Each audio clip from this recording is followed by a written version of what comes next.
So it's now Nvidia and AMD that will be given the licenses to sell their chips into the Chinese markets. Is this the case of China needing the U.S. companies more, or the vice versa? We saw the DeepSeek moment earlier this year, and of course the excitement around that. But tell us, which needs which more? Well, I mean, the relationship is symbiotic, but I do believe China needs the U.S. technology more at this moment in time. Now, the U.S. needs things from China as well. We know that. So again, this was a big part of the bargaining, but AI is going to be the ultimate decider of economic leadership on a global scale for the next multitude of decades at this point.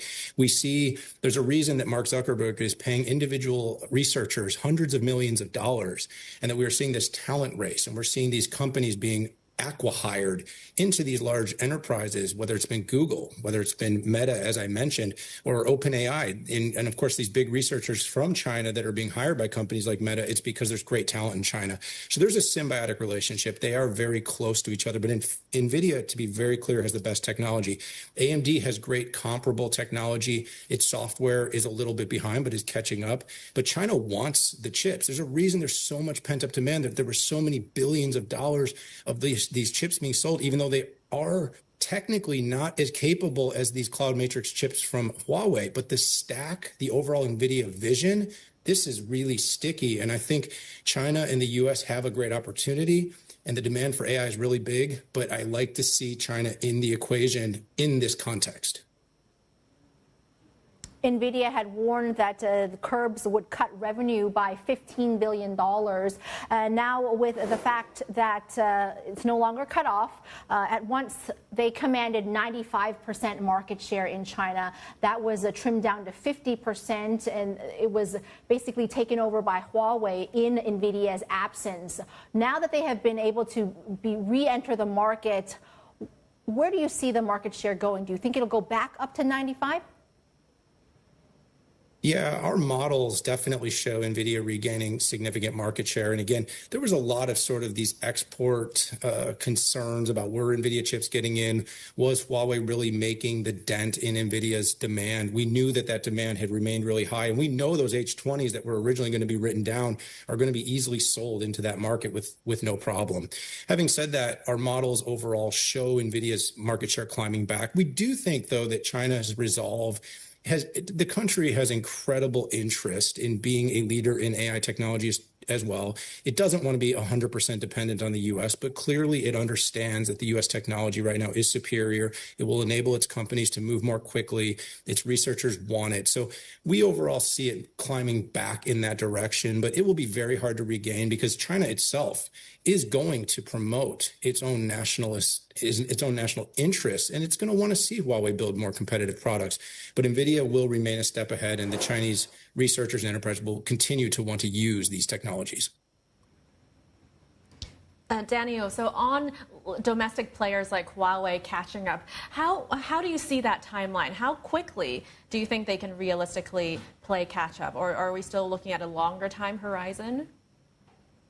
Well, I think the catch-up is also going to be determined by a number of things. Again, remember, the chips that the U.S. is allowing to be exported to China are multiple generations old, in some cases 3- and 4-year-old technology. And even the new B30 is going to be based on a number of deprecated capabilities. So the Huawei technology on a technical level, on a specification level, is closer to the high-end Nvidia chips today. Now, there are other complications there. There's everything from the libraries to the developers being able to use the tools. You'll hear about the CUDA moat, and also just the familiarity. And of course, this technology is often not diffused to just one place. Many companies, they're global, they're multinational. They already have maybe Nvidia technology elsewhere. So the catch-up process is going to be hard. And of course, they also have these curbs on the most advanced lithography machines from companies like ASML, and the ability to fab out the most advanced nodes with companies like TSMC. So the catch-up is going to be hard. So this is all very intentional. So right now, China is getting access to some of the capabilities. It certainly will allow China to move more quickly. It allows the U.S. companies to benefit as well in this process. But I still think there's a generation behind, unless China figures a way to brute force, which it has in the past, through a lot of these limitations that are being put on them by restrictions that go beyond just these particular chips and accelerators for AI.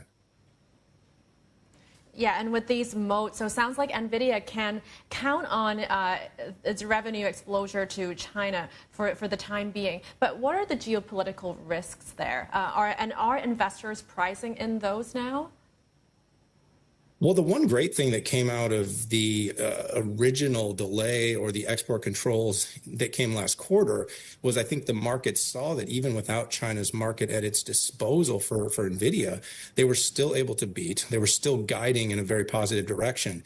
This has a lot to do with the Middle East. It has to do with the fact that Nvidia technology and the demand in the United States, we've heard about these multiple multi-gigawatt projects from companies, whether it's been Google, whether it's been Meta. And of course, that's not just Nvidia, that's some AMD, that could be some Broadcom. But the long story short is that the incredible demand is going to fuel these companies through some of these bumps.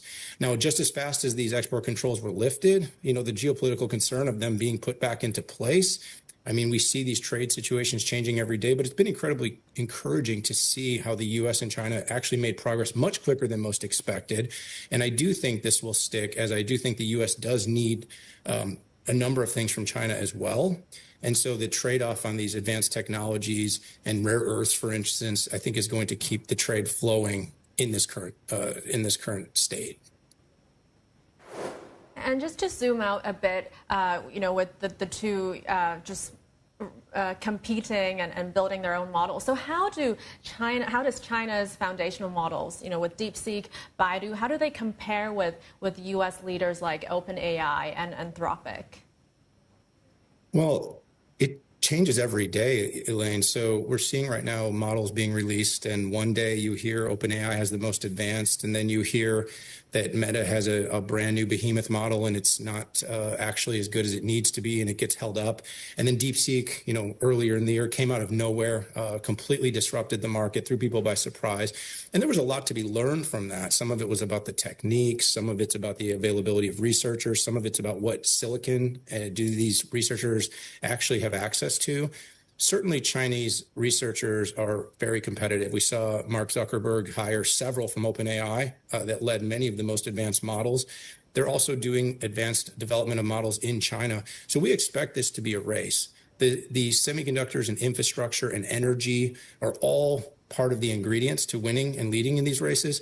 And so I think China and U.S. will continue to battle out. The U.S.'s advantage is that it has these most advanced, these Blackwell systems, these most advanced AMD Instinct systems.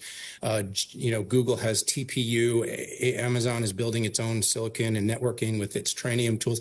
These are more advanced, and of course, they're more vertically integrated, and we're a little bit ahead here in the United States. But like I said, I never underestimate China's resolve and the work they're going to do understanding the economic implications. But right now, I think the U.S. has a little bit of a lead, but that could change any day.